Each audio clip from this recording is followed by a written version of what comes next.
Қазақстанның қорғаныс министрі генерал-майор Нұрлан Ермекбаев Арысқа жасаған кезекті сапарында жарылыс салдары бойынша берілген тапсырмалардың орындалуын тексеріп, әскери бөлімді көшіру және оқ-дәрілердің бөлшектерін жою мәселесін жеке бақылауына алды. Сондай-ақ оқиға салдарынан қаза болған әскери қызметшілердің отбасыларын аралап, олардың жақындары мен туыстарына қайғырып көңіл айтты.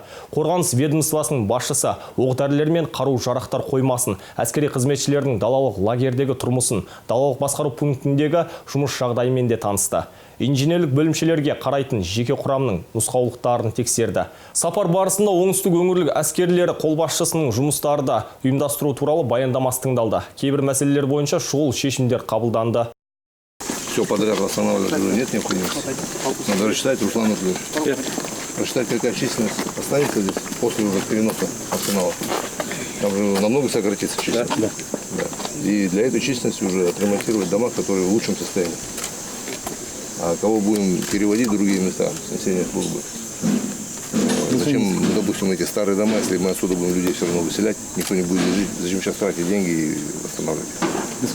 Основное направление у них вот эти дома, которые построены в 2009-2010 году. Здесь мы пока не торопимся.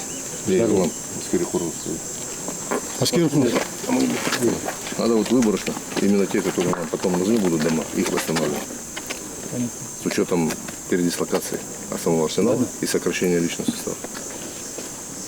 А потом, если необходимость будет, уже на второй очереди, уже если вдруг понадобится больше жилья, мы там на второй очереди еще доделаем.